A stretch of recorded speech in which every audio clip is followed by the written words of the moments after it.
I'm sure you've heard the news about late-night calls. They've been the talk of the town, spreading like wildfire through every medium: television, radio, newspapers.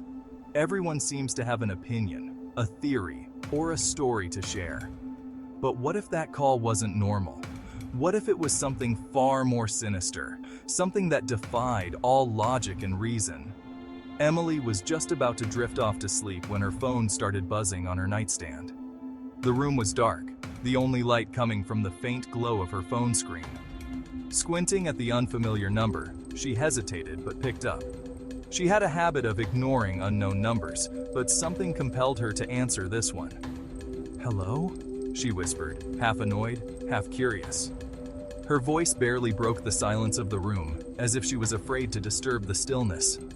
Silence. Then, a faint, raspy breath. It was so quiet that she almost thought she had imagined it. Her concern grew. She could feel her heartbeat quicken, a sense of unease settling in. "Hello?" she repeated, louder this time. Her voice echoed slightly in the stillness, amplifying her growing anxiety. Just as she was about to hang up, a hoarse voice spoke. "Help me!" The words were barely more than a whisper, but they sent a jolt of fear through her. Her heart skipped a beat. "Who is this?" she demanded, her voice trembling. The fear was now palpable, coursing through her veins. The voice whispered again, barely audible. "I'm down here, in the basement." The words were like ice, freezing her in place. A chill crawled up her spine. Emily lived alone, and her basement was empty except for a few boxes. The thought of someone being down there was both absurd and terrifying. Was someone actually down there? She took a shaky breath, trying to calm herself. The voice sounded desperate, pleading. It was hard to ignore the sense of urgency.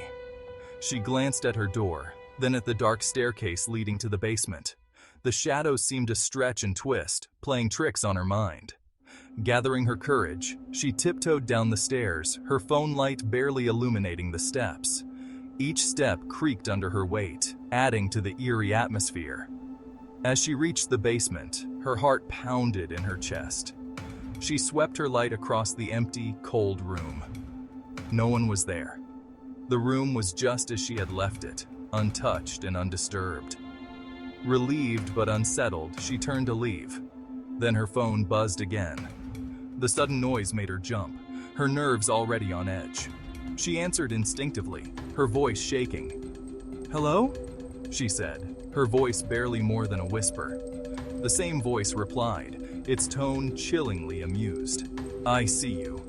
The words were like a dagger, piercing through her bravado and leaving her exposed. The call disconnected, and Emily felt a presence right behind her. She could almost feel the breath on her neck, the hairs standing on end. Slowly she turned around, her heart pounding in her chest. The room was still empty, but the feeling of being watched was overwhelming. Panic set in, and she bolted up the stairs, her feet barely touching the steps. She needed to get out, to escape whatever was down there. She slammed the basement door shut and locked it, her hands trembling.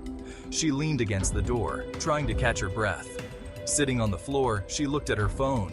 There were multiple missed calls from the same unknown number. Her mind raced with questions and fears. She decided to call the number back, her fingers shaking as she dialed. The phone rang, each ring echoing in the silence. No answer. The call went to voicemail, but there was no message, just an eerie silence. She looked out the window into the dark night, searching for any sign of movement. The world outside was quiet, almost too quiet. She paced the living room, her mind racing. Who could it be? What did they want? The questions were endless, and the answers seemed just out of reach. Just as she was about to give up, her phone buzzed again. Another call from the same number.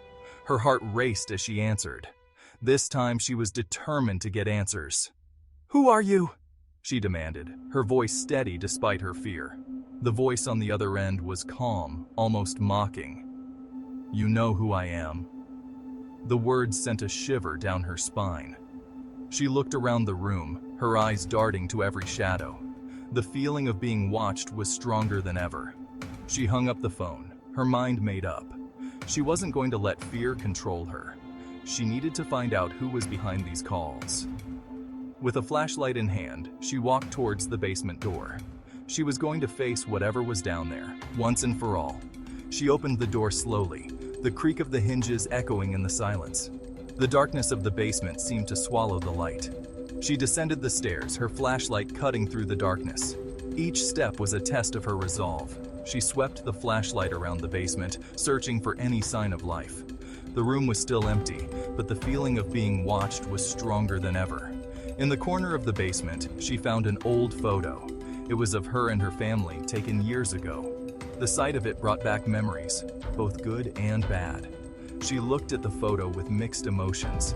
It was a reminder of a time long gone, a time when things were simpler. Suddenly, she heard a noise behind her. She turned around, her heart pounding in her chest. There, in the darkness, was a shadowy figure. It was barely visible, but it was there, watching her. She took a step forward, her flashlight aimed at the figure. "Who are you?" she demanded, her voice steady. The figure disappeared, leaving her alone in the basement. The feeling of being watched was gone, replaced by a sense of relief. She left the basement, her heart still racing. She had faced her fear and come out stronger. Back in the living room, she sat on the couch, her phone in hand. There were no more missed calls, no more unknown numbers. She looked out the window into the dark night, a sense of peace settling over her. She had faced the unknown and come out the other side. She turned off her phone and went to bed, her mind finally at ease. The night was still and quiet, a stark contrast to the chaos of before. The room was dark and empty, the phone on the nightstand silent. The nightmare was over, and she could finally rest. Emily slept peacefully, the events of the night fading into the background. She had faced her fears and come out stronger, ready to face whatever came next. The room was dark and empty, the phone on the nightstand silent. The nightmare was over, and she could finally rest. Emily slept peacefully, the events of the night fading into the background. She had faced her fears and come out stronger, ready to face whatever came next.